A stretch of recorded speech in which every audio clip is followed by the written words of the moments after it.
Hi everyone, Susie Kerr-Wright, the Cosmic Cupcake with your forecast for this week, September 9th through the 16th. And we start with our void of course moons as always. Tuesday at 5:58 p.m. to 11 p.m. the moon will be void, and then it's going to enter into lively Leo. 1:14 a.m. on Friday until 5:30 a.m. the moon will be void, and then it's going to enter into Virgo. And then on Sunday at 7:26 a.m. to 8:55 a.m. we'll have another void of course moon, and that at 8:55 a.m. the moon will then enter into balanced Libra. So let's talk about Virgo. Everybody loves to talk about Virgo, right? We never did that at the beginning of when the sun went into Virgo back in August, the 23rd to be exact. So, and I wanted to discuss it more this week because we have two major planetary events that are going on, and they're both in the sign of Virgo. Oh boy. So, the Virgo is the sixth sign. It rules the sixth house, and it's ruled by mental Mercury, and its opposite sign is Pisces. So this is where they get their tremendous intuition, when they kind of live in that balanced zone with, you know, a good blend of practical skepticism and strong intuition. They can really, you can find some very, very super psychic Virgos. Yay. Numerologically, the number 6 coincides with the helper and the person who is there to make you better. It's also the number of responsibility. So all of those things apply to Virgo. Now, sometimes how they go about helping and making, you know, helping to make you better is a little bit questionable, right? Because Virgos are known for their ability to organize and manage things in many, many details. And it's their nature to want to help you manage and make your life better, right? But depending on your basic nature, that may or may not be a welcome offering. So we tease them about being nitpicky, and I mean, even at UAC, every time somebody said Virgo in one of the workshops, everybody went, "Oh, Virgo." It's like, at one point I just felt like going, what does that mean? What does that really mean? We need Virgos. We need Virgo energy. We love Virgos. They're very, very important. They just see things, you know, so clearly and so precisely. And I'll tell you, even when they're wrong, they can think and think and think and make things work out to where it seems like they're not wrong. But guess what? Virgos can be wrong. Not very often, but they can be wrong. So now here's the thing. They're, you know, they're very fascinating people, and they're the ones who organize their wardrobes by color and size, and they're always well put together. You'll always see them. They just look very, very nice, clean, crisp clothing and that kind of thing. And if you see a Virgo who's like outside somewhere in sweats and looking a little bit sloppy, there's probably something really wrong with them. They're very sick. Something's going on. And they, you know, really, even as far as their health goes, it's a very big priority. The sixth house does also rule health. And so, you know, in a Virgo's life, that is something that they are constantly thinking about. And some of them constantly think about it to the point of sometimes even creating some psychosomatic illnesses and things like that. I mean, it can, you know, like any sign, it can have extremes either way.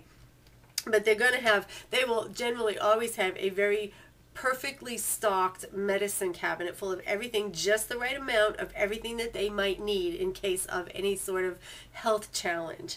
So that's why it'd be very rare to see a Virgo out in sweats looking in the cough medicine aisle in the store, because they probably already have exactly what they need for that specific type of cough in their medicine cabinet.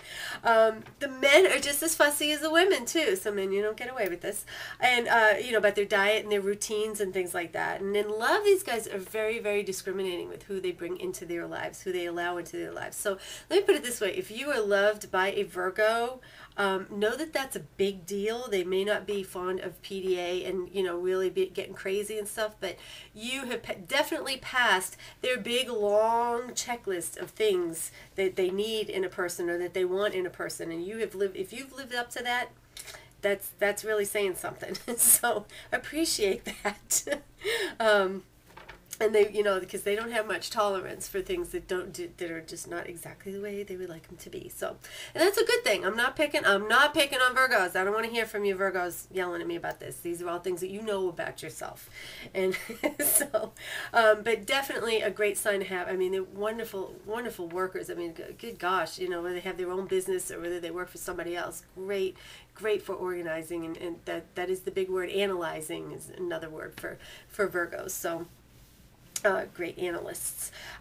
So anyway, so that's what I wanted to talk about them a little bit, and happy birthday to all you Virgos out there. So yay, hope you're enjoying it. Midweek, we pick up a nice trine from Venus and Leo to Uranus and Aries, and that's going to add a little bit of unpredictable energy that's going to kind of shake things up in this world, because this week, with all the Virgo energy, as I was talking about, it's going to be, it should be a good down to business kind of week, but in the middle of the week there's that right place at the right time energy. So so notice that the people that you meet during that time, they could have a very strong impact on you, if not immediately, just down the road. And overall, though, pretty steady week. New moon on the weekend in Virgo. It is time again to set your intentions for the next moon cycle. So the intention should have to do with things of getting better, a better healthy routine, eating different foods, and that kind of, sort of energy going forward for the next moon cycle. So this week, what kind of week are you guys going to have? I'll tell you what your stellar days are. Aries, yours is Wednesday. Taurus, Monday is yours. Gemini, Wednesday for you. Cancer, Tuesday. Leo is going to be Thursday. Virgo, Monday is going to be your stellar day. Libra, Saturday is your stellar day. Scorpio, Wednesday. Sagittarius, Wednesday also. Capricorn, Thursday. Aquarius, Friday. And Pisces, Tuesday is going to be your stellar day. So I hope you all have a fantastic week overall. Get a lot of stuff done, buckle down, and enjoy this energy, because next week it's going to get a little weird again. So don't panic. It's all good. This is life, kids. So if you'd like to know what's coming up for you based on your chart, you want to contact me, Susie Kerr-Wright, at astrogirl12.com. And check it out. And also, I got to mention, you got to check out the Gypsy Wagon this week. It got in the Tennessean, and if you go to my website, right on the very front page is the link to the article. They did a fantastic little article on the Gypsy Wagon and me and the gentleman that built it, Bobby Williams. So yay, Bobby! And that's all I got for you guys for this week. So I wish you all a sweet and delicious week, and I'll see you next time.